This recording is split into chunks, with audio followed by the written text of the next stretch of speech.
Jamaah. Oh jamaah.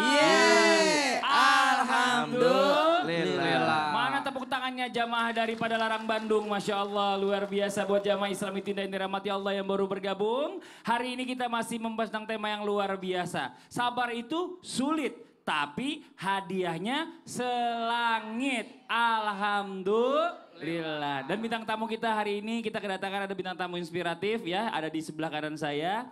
Ada Mas Santo. Ya Santo Suruh. Tepuk tangan dong buat Mas Santo. Masya Allah. Kenapa Ustadz ngomong aku Santo Suruh kayaknya gak tega gitu ya. Karena dia nama ini begitu Ustadz. Mau gimana? Oke. Iya gimana? Kan jasa. Jasa. Jadi supaya itu label kayak merek. Jadinya merek. Jadi sekarang dia disuruh nemenin saya di sini. Iya enggak gitu. Nanti kita lanjut lagi ya. Nanti buat jamaah Islami Tinda yang ada di rumah yang dirahmati Allah. Sebelum kita lanjut mendengarkan tausiah ya. Saya akan mengajak jamaah lagi melihat sebuah video tayangan. Nah ini ada cerita pilu ya. Di balik dari usaha Mas Santo Suruh ini. Ternyata beliau ini juga merawat ibu yang ODGJ. Ini di tayangannya. Sejak kecil, Santo telah menjadi yatim setelah sang ayah meninggal dunia. Sang ibu adalah satu-satunya orang tua yang membesarkannya. Setelah kepergian sang ayah, ibu Santo pun bekerja banting tulang menghidupi keluarga sebagai asisten rumah tangga, Art. Hidup susah sejak kecil membuat mental Santo terbentuk. Apalagi cobaan hidupnya semakin berat setelah ia lulus sekolah menengah atas. Ibu yang menjadi orang tua satu-satunya jatuh sakit. Ibu Santo kehilangan akal sehat sehingga bertingkah layaknya orang dengan gangguan jiwa, ODGJ. Ini Masya Allah luar biasa Ustaz Syam ya Mas Santo. Allah, orang hebat, banyak sabar. Mudah-mudahan Allah luaskan rezekinya ya. Amin, amin ya rabbal alamin. Nah ini Ustaz Syam kalau kita lihat tayangan tadi nih ya. Kayaknya memang udah sebaiknya pasti siapa lagi yang ngelawat orang tua kalau bukan kita anaknya. Betul atau betul Bu? Betul ya. Nah ini adalah melawat orang tua tersayang ini adalah tugas kita semua. Itu bagaimana balasan dari Allah Ustaz Syam? Pada saat kita sabar ya menghadapi orang tua atau merawat orang tua kita yang sedang sakit. Atau mungkin saudara kita juga yang sedang sakit. Menuju penjelasannya Fadl Ustaz Syam. Baik, bismillahirrahmanirrahim. Izin semua yang dimuliakan Allah Subhanahu wa taala. Al-Qur'an surah Luqman ayat 14. أعوذ بالله من الشيطان الرجيم Allah. ووصينا الإنسان بوالديه حملته أمه وهنا على وهن حملته أمه وهنا على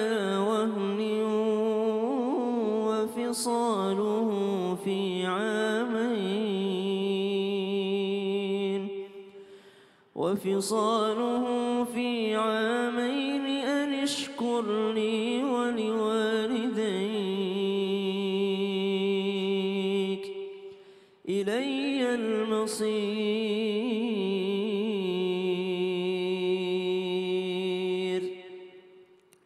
Merawat orang tua, berbuat baik kepada orang tua, tidak usah mungkin kita jelaskan panjang lebar pahalanya karena sudah jelas Nabi SAW menjelaskan rogima anf, sungguh celaka. Siapa mereka? Orang yang mendapati kedua orang tuanya atau salah satunya sudah berusia tua lalu mereka tidak masuk surga karenanya. Ditanyakan maksudnya tidak masuk surga kenapa? Karena mereka tidak bersedia untuk merawat orang tuanya. Berarti balasan seorang anak yang merawat orang tuanya adalah surganya Allah Subhanahu wa taala. Jangan orang tua, seseorang kata Nabi SAW yang dia berjalan menuju tempat saudaranya yang sedang sakit. Dia berniat untuk menjenguknya, maka bagaikan ia berjalan sambil memetik buah-buahan surga. Dia dalam perjalanan untuk menjenguk orang sakit, dia sudah mendapatkan pahala bagaikan orang yang memetik buah-buahan surga. Dia persiapkan tempatnya di surga. Jalan menjenguk orang yang sakit. Apabila dia tiba di tempat orang yang sakit tersebut, ketika dia duduk maka mengalir deraslah rahmat Allah Subhanahu wa taala.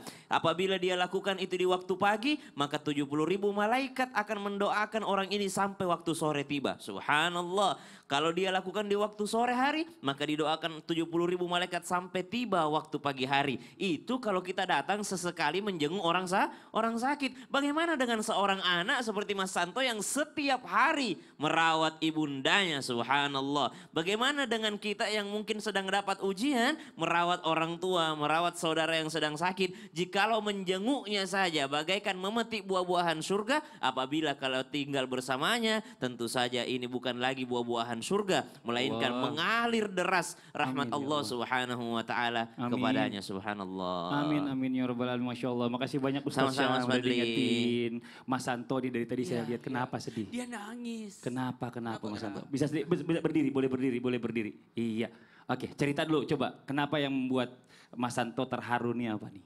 Ya kasihan aja kalau saya nggak ada, siapa yang rawat orang tua saya kepikiran ke situ aja sih. Masya Allah. Soalnya kasihan mama saya kan.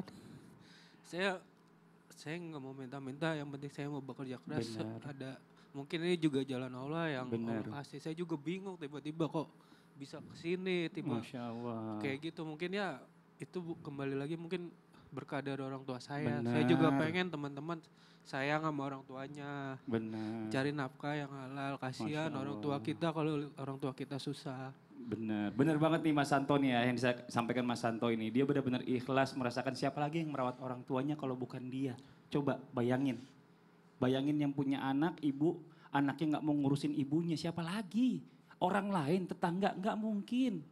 Masya Allah, mungkin Mas Santo nih ada waktu dan kesempatan Mas Santo mungkin bisa bertanya sama guru kita Ustadz Maulana, boleh nih. Pas banget. Ada yang mau ditanya? Iya, pas banget. Silakan Mas Santo pertanyaannya. Assalamualaikum Pak Tarik nafas Ustadz. dulu. Waalaikumsalam warahmatullahi wabarakatuh. Assalamualaikum Pak Ustadz, saya mau izin bertanya. Bagaimana kalau ada orang yang menggunakan jasa suruhan saya, tapi dia melakukan saya semena-menanya, terus bagaimana saya untuk sabar dan menahan emosi saya? Nah, ini orang nyuruh tapi semena-mena kelakuannya. Mentang-mentang nyuruh punya duit gitu. Nah ini bagaimana ngadepinnya? Harus sabarnya seperti apa Ustadz? Boleh izin penjelasan. Tepuk tangan buat Mas Santo. Boleh Mas Santo duduk lagi. Izin guru kita Ustaz Ahmad kan, Ustaz Sams. Bismillahirrahmanirrahim. Allahumma salli ala sayyidina Muhammad wa ala ali sayyidina Muhammad. Mohon izin tanpa menggurui karena belum tentu saya bisa seperti Mas Santo. Tidak mungkin saya bisa seperti beliau. Yang mau disuruh-suruh, enak aja. Itu kan? Betul tidak? Jamaah. Tidak ada ketaatan dalam kemaksiatan. Silakan Mas Santo, lakukan semua menurut pekerjaannya. Tapi jangan pernah melakukan sesuatu yang yang melanggar aturan syariat. Tolong dek, Mas Santo suruh beli kamar. Oh berarti dosanya sama dengan peminum. Bisa enggak? Temenin saya selingkuh. Anterin. Jangan. Sesuatu yang haram, jangan. Apalagi tolong temani istri saya. Nggak boleh. Mas Yanto saya mau tanya, ada keluarga? Alhamdulillah ada Pak Ustadz. Anaknya berapa? Anak 4. Coba. Banyak anaknya. Banyak juga ya. Iya. Dia harus cari uang itu.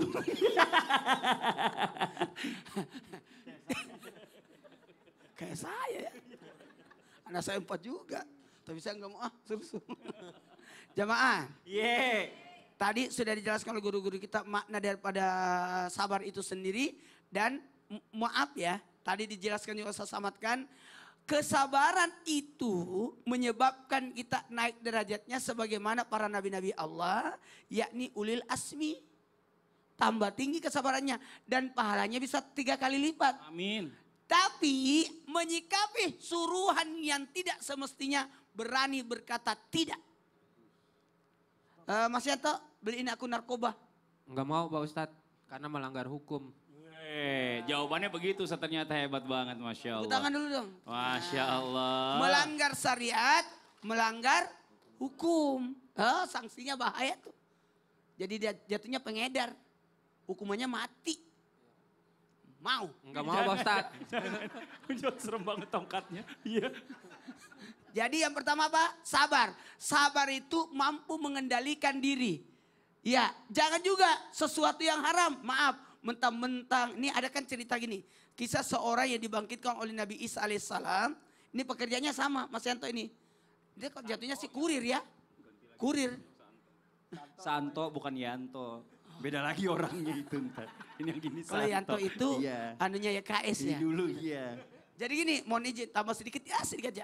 Ada kisah Nabi Isa alaihissalam membangkitkan orang yang sudah meninggal. Ditanya apa yang kau rasakan sekarang. Dia bilang begini, aku sekarang tersiksa. Gara-gara apa?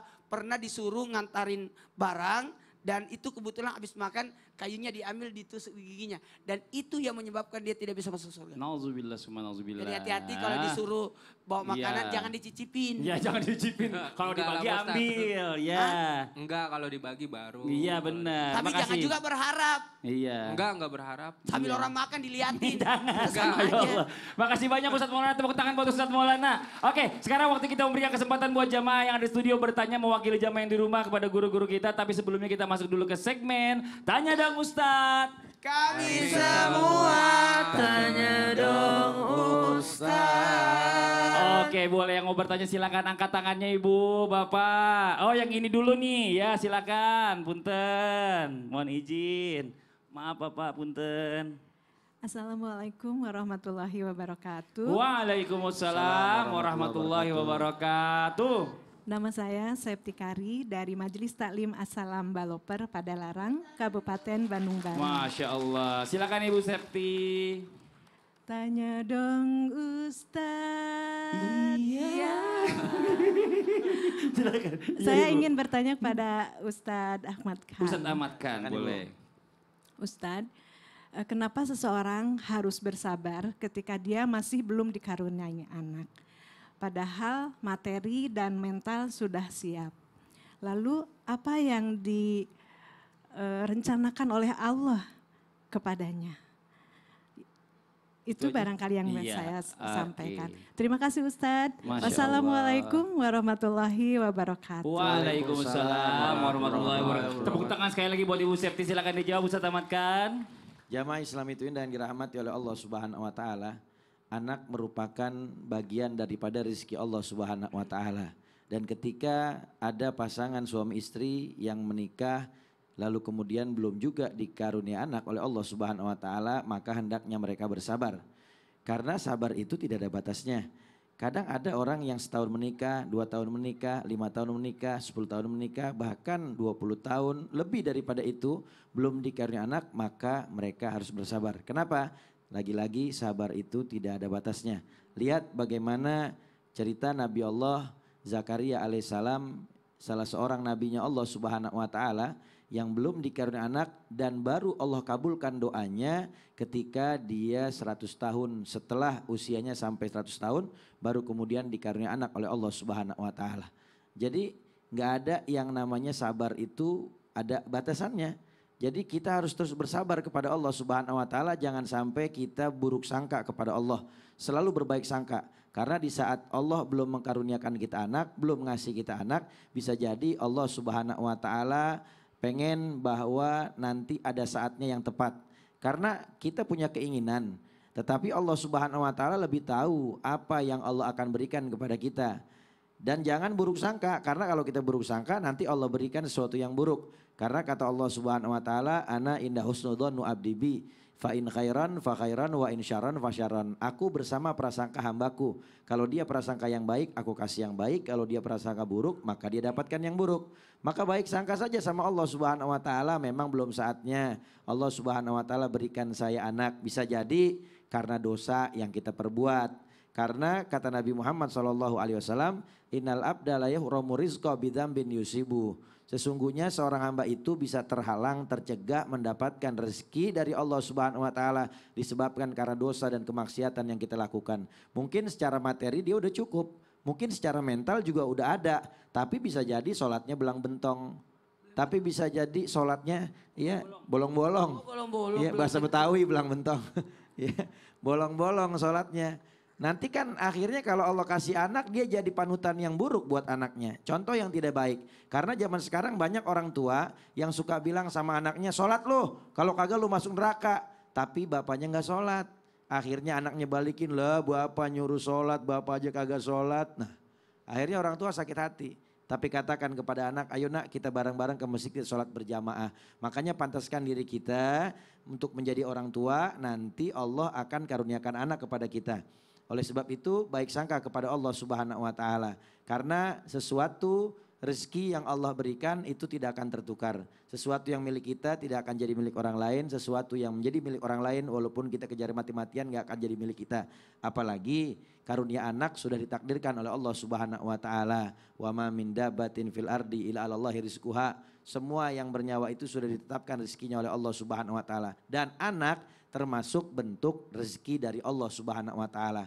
Maka siapkan diri kita, baik sangka kepada Allah Subhanahu wa taala agar nanti Allah berikan pada saatnya anak kepada kita. Masya Allah, Gitu. anak ini adalah rezeki jadi Rezeki. ternyata ya. Jadi kalau misalnya rezekinya ini memang gak selalu kesehatan, gak selalu harta. Betul. Tapi bisa juga anak. Nah berarti Allah belum percaya juga jangan-jangan sama kita. Benar, makanya mungkin ada kekurangan di situ kayak Masya dosa, Allah. kemaksiatan, Benar. kelalaian, perbaiki itu nanti Allah akan berikan anak. Masya Allah, makasih banyak Ustadz Ahmad Khan. Tepuk tangan buat Ustadz Ahmad Khan. Nah ini Masya Allah ya, kita ngebahas masalah kenikmatan dari tadi nih. Mungkin yang nikmat selama ini diberikan oleh Allah, kita ingin berbagi juga bisa. Dan sekarang ada wadahnya secara online. Ustadz Maulana mungkin bisa dijelaskan ya? Alhamdulillah, karena gini, kita harus meratakan nikmat Allah, tidak semua orang seberuntung kita. Jadi Betul. apa salahnya kita berbagi, dan berbagi itu harus tepat sasaran. Betul. Supaya tidak salah sasaran dan berguna. Nih, ada CT Arsa Foundation yang terus berupaya untuk memutus mata rantai kemiskinan melalui pendidikan berkualitas dan kesehatan yang optimal. Maka kami mengajak kepada siapapun yang peduli dan ingin turut berkontribusi meringankan beban mereka melalui doa dan sedekah yang terbaik dengan cara men-scan QRIS CT Arsa Foundation di bawah ini. Iya ini Masya Allah ya. Ayo buat jamaah yang di rumah, Iya, kalau nggak dipoto sempat dulu, sekarang dipoto dulu, foto foto dulu, dulu, foto foto dulu. dulu. Nanti siang masih bisa. Nanti bisa disebarkan ke Di-scan aja. grup keluarga. Benar, Masya Allah mudah-mudahan jadi pahala jariah juga buat Amin, jamaah amin. yang memberikan kesempatan juga kepada yang lain. Oke, nah buat jamaah Islam itu yang ada di rumah jangan kemana-mana dulu ya. Kita lanjut lagi tentang tema kita pagi hari ini setelah yang satu ini tetap di Islam itu Indah. Jamaah! Oh jamaah.